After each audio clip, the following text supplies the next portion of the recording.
روزہ رکھ کر کے کوئی شخص ٹیکا یا انجیکشن لے سکتا ہے یا نہیں؟ نارمل ٹیکا، نارمل انجیکشن آپ لگوا سکتے ہیں۔ جو انجیکشن طاقت کا ہے، جو آپ کے بدن کو طاقت دے رہا ہے، طاقت کا انجیکشن آپ روزے کی حالت میں نہیں لگوائیں گے۔ کیوں؟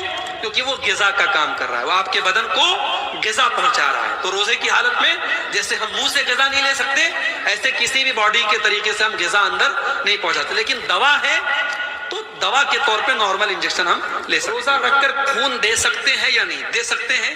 اگر آپ کا جسم الاؤ کرتا ہے روزہ رکھنے، اگر اس سے کوئی کمزوری آپ کو فیل نہیں ہوتی ہے، روزے پر کوئی اثر نہیں پڑتا ہے تو دے سکتے ہیں۔ اگر آپ کی باڈی اس لائق ہے، کوئی حرج کی بات نہیں ہے۔ ایسی کوئی دلیل نہیں ملتی ہے کہ خون دینے سے آپ کا روزہ ٹوٹ جائے گا، اور علماء کا فتویٰ بھی یہی ہے کہ اگر باڈی اس کے لائق ہے، خون دینے کے لائق، تو دیا جائے۔ کریم کے 28ویں پارے میں فرماتا ہے یا ایھا الذین آمنوا قوا انفسکم واہلیکم نارا، اے ایمان والو، اے اپنے آپ کو مسلمان کہنے والو، اے میرے آخری نبی کا کلمہ پڑھنے والو، اے اپنے آپ کو مومن کہنے والو، مسلمان کہنے والو، قوا انفسکم واہلیکم نارا، اپنے آپ کو اور اپنے پریوار کو، اپنی فیملی کو، اپنے بیوی بچوں کو، اپنے گھر والوں کو جہنم کی آگ سے بچاؤ۔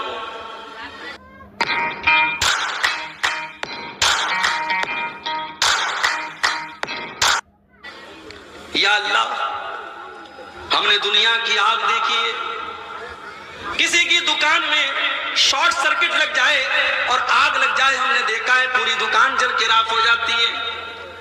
ہم نے دیکھا ہے فلسطین کے اندر آگ میں جلتے ہوئے چھوٹے چھوٹے بچوں کو ہم نے دیکھا ہے۔ اے اللہ، ہم نے دنیا کی آگ کو دیکھی ہے، ہم نے جہنم کی آگ نہیں دیکھی۔ اے اللہ، جہنم کی آگ کیسی ہوگی؟ فرمایا وقودھا الناس والحجارہ، جہنم کی آگ کا ایندھن انسان اور پتھر ہوں گے۔ جہنم کی آگ پیٹرول سے نہیں جلے گی، ڈیزل سے نہیں جلے گی، کوئلے سے نہیں جلے گی، لکڑی سے نہیں جلے گی، اس کا ایندھن انسان اور پتھر ہوں گے۔ اے اللہ، دنیا میں ایک مجرم کو سزا ہوتی ہے، وہ مجرم جج سے سودے بازی کر لیتا ہے، اچھے وکیل کو ہائر کر کے پولیس والوں سے ساٹھ گانٹ کر لیتا ہے، بڑے بڑے باہوبلی، بڑے بڑے گنڈا لوگ جیل کے اندر بھی آرام سے اے سی کے کمروں میں رہتے ہیں۔ اے اللہ، کیا جہنم کی جیل میں بھی ساٹھ گانٹ ہو جائے گی؟ اے اللہ، کیا جہنم میں جانے والے بھی رشوت دے دیں گے؟ فرمایا نہیں، علیہا ملائکۃ غلاظ شداد لا یعصون اللہ، جہنم کے جو داروغہ ہوں گے اور جہنم کی جیل کے جو جیلر ہوں گے وہ بڑے خطرناک ہوں گے، وہ کسی کے ساتھ کوئی مروت نہیں کریں گے، وہ کسی کے اوپر کوئی دیا نہیں کریں گے، وہ وہی کریں گے جس کا اللہ تعالیٰ ان کو آدیش دے گا، جس کا حکم اللہ تعالیٰ ان کو دے گا۔ تو جہنم کی آگ سے اپنے آپ کو بچاؤ اور اپنی فیملی کو، اپنے پریوار کو بچاؤ میرے بھائی۔ ایک صاحب کی بیٹی کی شادی ہے، انہوں نے مجھے واٹس ایپ پر کارڈ بھیجا، مولانا صاحب آپ کی دعوت ہے۔ میں نے کہا اچھی بات ہے، انشاءاللہ شرکت ہوگی۔ پھر انہوں نے دوسرا میسج کیا، مولانا صاحب آپ کی فیملی کی بھی دعوت ہے، آپ کو پورے پریوار کے ساتھ ہم دعوت دے رہے ہیں۔ میں نے کہا اچھی بات ہے، پورے پریوار کو لے کر کے آئیں گے۔ بچوں سے کہا، بچے خوش ہو گئے، چلو ساتھ میں چلیں گے۔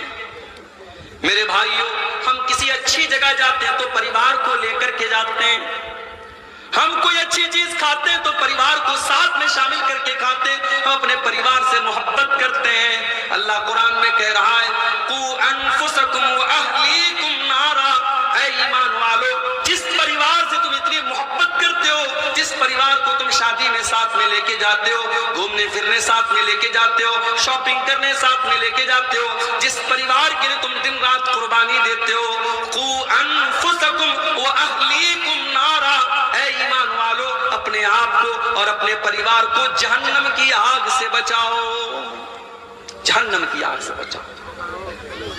میں کہتا ہوں جہنم کی آگ تو بہت بات کی بات ہے، جہنم کی آگ کے بارے میں اللہ کے نبی فرماتے ہیں دنیا کی آگ سے 70 گنا زیادہ خطرناک ہے۔ میں کہتا ہوں جہنم کی آگ کی بات تو بھی بہت بات میں، اگر ہم کو صرف یہ پتہ لگ جائے ہمارے گھر میں سلنڈر پھٹ گیا، اللہ نہ کرے ہم کو یہ پتہ لگ جائے کہ ہمارے گھر کے اندر آگ لگ گئی، بچہ اور بیوی خطرے میں، ہم اپنی جان کو جوخم میں ڈال کر کے اپنے بیوی بچوں کو بچائیں گے۔ میرے پیارے ساتھیوں، جس پریوار سے اتنی محبت کرتے ہو، اللہ قرآن میں کہہ رہا ہے قُوا أَنفُسَكُمْ وَأَهْلِيكُمْ نَارًا، اے ایمان والو اپنے آپ کو اور اپنے پریوار کو جہنم کی آگ سے بچانے کی چنتا کیوں نہیں کرتے ہو؟ سماج کو سدھارنا ہے، پہلے اپنے آپ کو بچاؤ، اپنے پریوار کو بچاؤ۔ جب ہر آدمی اپنے آپ کو بچائے گا، اپنے پریوار کو بچائے گا، پورے سماج کی اصلاح ہو جائے گی، پورا سماج سدھر جائے گا۔ میرے پیارے ساتھی، عبداللہ بن مسعود کو دیکھو، رات میں تہجد کی نماز پڑھ رہے ہیں، اور تہجد کی نماز پڑھتے ہوئے وہ قرآن کا 15واں پارہ پڑھ رہے ہیں، سورہ کہف کی آیتیں ان کی زبان پر جاری ہیں۔ مجھے نہیں پتا کلیا چک والوں اور سلطان گنج والوں آپ جمعہ کے دن سورہ کہف پڑھتے ہو نہیں پڑھتے ہو، لیکن نہیں پڑھتے ہو تو اللہ کے واسطے پڑھا کرو۔ میری ماں بہنوں، آپ سے بھی کہنا چاہتا ہوں، جمعہ کے دن جتنے بھی کام ہو، بہت سارے کام ہماری مائیں بہنیں پورے ہفتے میں نہیں کرتی ہیں، جمعہ کے دن کرتی ہیں، واشنگ مشین لگا لیتی ہیں، پورے ہفتے کا کپڑا وہ جمعہ کو دھوتی ہیں۔ میں مانتا ہوں آپ کو جمعہ کے دن زیادہ کام ہوتا ہے، مگر جمعہ کے دن فجر کی نماز سے لے کر کے مغرب کی اذان کے پہلے کا جو ٹائم ہے، اس ٹائم کے دوران 15 منٹ کا اور 20 منٹ کا ٹائم نکال لو اور سورہ کہف پڑھ لیا کرو۔ اللہ کے نبی فرماتے ہیں جس نے جمعہ کے دن سورہ کہف پڑھ لی، اگلے جمعہ تک اللہ تعالیٰ اس کو روشنی عطا فرمائے گا، اس کو نور عطا فرمائے گا، اور جب اللہ کا نور ہمیں مل جائے گا تو ایک ہفتے تک ہم اس کی برکت کو محسوس کریں گے۔ میرے پیارے ساتھیوں، اس لیے ضرور 15 سے 20 منٹ کا ٹائم لگتا ہے، آپ وقت نکال کر کے سورہ کہف کی تلاوت ضرور کر لیا کرو۔ میری مائیں بہنیں آپ بھی کر لیں، میرے بھائیوں آپ بھی کر لیا کریں، کل جمعہ کا دن ہے، آپ یہ کام ضرور کریں۔ عبداللہ بن مسعود تہجد کی نماز پڑھ رہے ہیں، تہجد کی نماز کے دوران سورہ کہف کی تلاوت کر رہے ہیں، اور سورہ کہف پڑھتے ہوئے عبداللہ بن مسعود قرآن کی اس آیت کے اوپر پہنچتے ہیں۔ اللہ فرماتا ہے کہ جب حضرت موسیٰ اور حضرت خضر علیہ السلام، جب ان دونوں کا گزر ایک گاؤں کے پاس سے ہوا، جب یہ دونوں ایک گاؤں سے گزرنے لگے، اللہ فرماتا ہے فَأَبَوْا أَن يُضَيِّفُوهُمَا فَوَجَدَا فِيهَا جِدَارًا يُرِيدُ أَن يَنقَضَّ فَأَقَامَهُ۔ جب حضرت موسیٰ اور حضرت خضر اس گاؤں میں گئے تو انہوں نے کھانا مانگا، بھوکے تھے، پیاسے تھے، انہوں نے کھانا مانگا۔ گاؤں والے بڑے کنجوس مکھی چوس تھے، انہوں نے کھانا دینے سے انکار کر دیا۔ گاؤں والے بخیل تھے، کنجوس تھے، انہوں نے اس دور کے 2 نبیوں کو کھانا نہیں کھلایا۔ حضرت موسیٰ کو بڑا غصہ آیا، یہ دونوں تھکے ہارے تھے، ایک جگہ بیٹھ گئے۔ حضرت موسیٰ نے دیکھا، حضرت خضر نے دیکھا کہ ایک مکان کی دیوار ٹیڑھی اور گرنے والی ہے۔ حضرت خضر کھڑے ہوئے اور انہوں نے کھڑے ہو کر کے اس دیوار کو سیدھا کر دیا۔ حضرت موسیٰ نے کہا لَوْ شِئْتَ لَاتَّخَذْتَ عَلَيْهِ أَجْرًا، اے خضر آپ کو یہ دیوار فری میں نہیں ٹھیک کرنی چاہیے تھی، ان کنجوس لوگوں نے ہمیں ایک ٹائم کا کھانا بھی نہیں کھلایا۔ اے خضر اگر آپ کو دیوار ٹھیک کرنا ہی تھا تو اس کی کوئی اجرت لے لیتے، کچھ پیسہ لے لیتے، آپ کو فری میں یہ کام نہیں کرنا چاہیے تھا۔ حضرت خضر نے جواب دیا وَأَمَّا الْجِدَارُ فَكَانَ لِغُلَامَيْنِ يَتِيمَيْنِ فِي الْمَدِينَةِ وَكَانَ تَحْتَهُ كَنْزٌ لَهُمَا وَكَانَ أَبُوهُمَا صَالِحًا۔ اے موسیٰ وہ دیوار 2 یتیم بچوں کے مکان کی دیوار ہے، اور اے موسیٰ اس مکان کے دیوار کے نیچے ان کے باپ نے مرنے کے پہلے خزانہ چھپایا ہوا تھا، اگر دیوار گر جاتی خزانہ سامنے آ جاتا اور خزانہ گاؤں کے لوگ لوٹ کے لے کے چلے جاتے۔ اے موسیٰ اللہ تعالیٰ نے مجھے یہ حکم دیا کہ ان بچوں کا خزانہ اگر گاؤں والے لوٹ لیں گے بچوں کے ساتھ بڑی ناانصافی ہو جائے گی، اللہ نے مجھے حکم دیا کہ میں دیوار کو سیدھا کر دوں تاکہ کل جب وہ بچے جوان ہو جائیں تو اپنے باپ کا خزانہ حاصل کر لیں۔ اب یہاں پہ جو بات پوائنٹ کی ہے میرے بھائی، بڑے غور سے سنیے گا، یہاں جو پوائنٹ کی بات ہے وہ کیا ہے؟ وَكَانَ أَبُوهُمَا صَالِحًا، ان دونوں یتیم بچوں کا باپ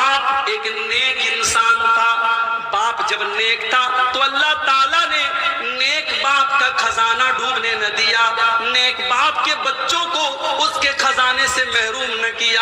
عبداللہ بن مسعود جب قرآن کی اس آیت پر پہنچے وَكَانَ أَبُوهُمَا صَالِحًا، ان بچوں کا باپ ایک نیک انسان تھا۔ اس آیت کو پڑھ کر کے عبداللہ بن مسعود رونے لگے، ان کی آنکھوں سے آنسو بہنے لگے۔ جب انہوں نے سلام پھیرا، ان کا چھوٹا بچہ سو رہا تھا۔ عبداللہ بن مسعود نے اپنے بچے کی طرف اشارہ کر کے فرمایا من اجلک یا بنیا، اے میرے بچے، تیرا باپ رات میں تہجد پڑھ رہا ہے، تیرا باپ رات میں اللہ کی بارگاہ میں آنسو بہا رہا ہے۔ اے میرے بچے، تیرا باپ تیرے لیے یہ سارا کام کر رہا ہے، یہ کام، یہ راتوں میں اٹھ کر کے عبادت کرنے کا کام تیرا باپ تیرے لیے کر رہا ہے کہ کل تو سکھی رہے، کل تو اللہ کے یہاں بھی نجات پا جائے اور دنیا میں بھی تو چین سے رہے۔ اے میرے بچے، تیرا باپ اس لیے یہ کام کر رہا ہے۔ آج ہم اور آپ اپنے پریوار سے بڑی محبت کرتے ہیں۔ مجھے تیسری بچی پیدا ہوئی، مدرسے میں پڑھا رہا تھا، LIC والا آیا، اس کو کسی نے بتا دیا تو مولانا کو تیسری بیٹی ہوئی، آیا میرے پاس، مولوی صاحب تیسری بیٹی ہوئی ہے۔ میں نے کہا، اب کہنے لگا، بیچارہ بڑا افسوس ظاہر کرنے لگا، ارے مولوی صاحب تیسری بیٹی ہو گئی۔ ابھی میں یہاں آیا، آپ کے گاؤں میں ایک صاحب کے یہاں کھانا کھایا، میں نے ان سے پوچھا آپ کے بچے کتنے؟ انہوں نے کہا 3 بیٹے ہیں۔ کہنے لگے مولوی صاحب ایک بیٹی بھی ہو جاتی تو کتنا اچھا ہوتا۔ بڑا اچھا لگا مجھے یہ سن کر۔ بیٹی نہیں ہے تو آدمی تمنا کر رہا ہے، آرزو کر رہا ہے، ورنہ آج حالات تو یہ ہے جس کو 3 بیٹی ہو گئی لوگ بیچارے ترس کھاتے، ارے یہ تو 3 بیٹیوں کا باپ ہے۔ کوئی ترس کھانے کی ضرورت نہیں ہے میرے بھائی، بیٹی کوئی بوجھ نہیں ہے، بیٹی کوئی عذاب نہیں ہے، بیٹی کوئی کلنک نہیں ہے۔ اگر 3 بیٹیاں ہیں تو انشاءاللہ وہ 3 بہترین مقدر لے کر کے آتی ہے اپنے باپ کے لیے، وہ اپنے باپ کی قسمت کو جگانے کے لیے آتی ہے۔ اور اللہ کے نبی کی حدیث ہے جس کی 3 بیٹیاں ہوں یا 3 بہنیں ہوں اور ان کو اچھی تعلیم دے، اچھی تربیت دے، اچھی جگہ ان کی شادی کر دے، تو وہ 3 بیٹیاں یا 3 بہنیں اپنے باپ کے لیے یا اپنے بھائی کے لیے جہنم سے نجات کا ذریعہ بنے گی۔ اس لیے جس کو 2 بیٹیاں ہیں وہ یہ تمنا اور آرزو کرے کہ مجھے 3 بیٹیاں مل جائیں۔ LIC والا مجھے سمجھانے لگا، مولوی صاحب یہ پالیسی لے لیجیے، اتنے پیسے آپ ہر مہینے دیجئے، 20 سال کے بعد جب آپ کی بیٹی جوان ہو جائے گی، شادی کے ٹائم آپ کو بڑا خرچہ ہوگا اور لمبی چوڑی مہنگی شادی آپ کو کرنی پڑے گی، اس وقت آپ کو یہ پیسہ کام دے گا۔ میں نے کہا تم چلے جاؤ، مجھے ضرورت نہیں تمہاری پالیسی کی۔ آج اپنی اولاد کے لیے آدمی LIC کی پالیسی لے رہا ہے۔ کیوں لے رہا ہے میرے بھائی؟ چنتا ہے، فکر ہے اپنی اولاد کی۔ جس اولاد کے مستقبل کی اتنی فکر ہے، اگر واقعی میں فکر کرتے ہو اپنے بچوں کی اور اپنی اولاد کی میرے بھائیوں، تو اپنے آپ کو نیک بنا لو، اپنے آپ کو متقی بنا لو، اپنے آپ کو پرہیزگار بنا لو، اپنے دل میں اللہ کا ڈر پیدا کرو، اپنے آپ کو دیندار بنا لو۔ اللہ کی قسم، اس سے بڑا انویسٹمنٹ کوئی نہیں ہے، اس سے بڑا آپ کے اپنے بچوں کے بہتر فیوچر کے لیے، بہتر مستقبل کے لیے اس سے بڑا کوئی قدم نہیں ہے۔ اگر آپ نیک ہیں، اگر ہم نیک ہیں، ہمارے بچوں کے مستقبل کی حفاظت اللہ تعالیٰ کرے گا جس طریقے سے ان 2 یتیم بچوں کے مال کی حفاظت اللہ تعالیٰ نے کی تھی۔ سماج کو سدھارنا ہے، پہلے ہم اپنے آپ کو سدھاریں۔ سب سے پہلا کام کیا کرنا ہے؟ اگر سماج کو سدھارنا ہے، ہمارے بدن میں ہلکی پھلکی سردی زکام اور بخار ہوتا ہے اور ساتھ میں ہم کو یہ پتہ لگ جائے کہ ہم کو کوئی بڑی بیماری ہو گئی ہے۔ ابھی تل ڈانگا کے ایک بہت مشہور ہماری جماعت کے حاجی جہانگیر صاحب کے یہاں میں دوپہر میں ایک دن ان کی عیادت کرنے کے لیے گیا۔ مجھے پتہ لگا کئی دن سے وہ بیمار ہیں، ان کی عیادت کرنے کے لیے میں گیا اور جب میں ان کے یہاں پہنچا انہوں نے کہا کہ مولانا صاحب ایک دن اپنے گھر میں چلتے چلتے میں گر گیا تھا، کمر کی ہڈی کریک ہو گئی، بستر پڑ گئے، کئی مہینوں بستر پڑے رہے۔ ظاہر ہے کہ اب ان کو اتنی بڑی بیماری ہو گئی، اب ان کو سردی زکام اگر ہوگا وہ ڈاکٹر سے سردی زکام کے بارے میں ڈسکس نہیں کریں گے، وہ پہلے اپنی ہڈی کے بارے میں ڈسکس کریں گے کیونکہ وہ بڑی بیماری ہے۔ بنارس میں ہمارے ایک رشتہ دار میں بالکل نوجوان لڑکا، 25-30 سال کا نوجوان لڑکا بالکل اچانک بیمار پڑتا ہے، ڈاکٹر کو دکھاتا ہے، چیک اپ کرایا جاتا ہے، ڈاکٹر کہتے ہیں اس کو TB ہو گیا ہے۔ کل تک جو نوجوان چلتا پھرتا نوجوان تھا آج بستر پڑا ہوا ہے،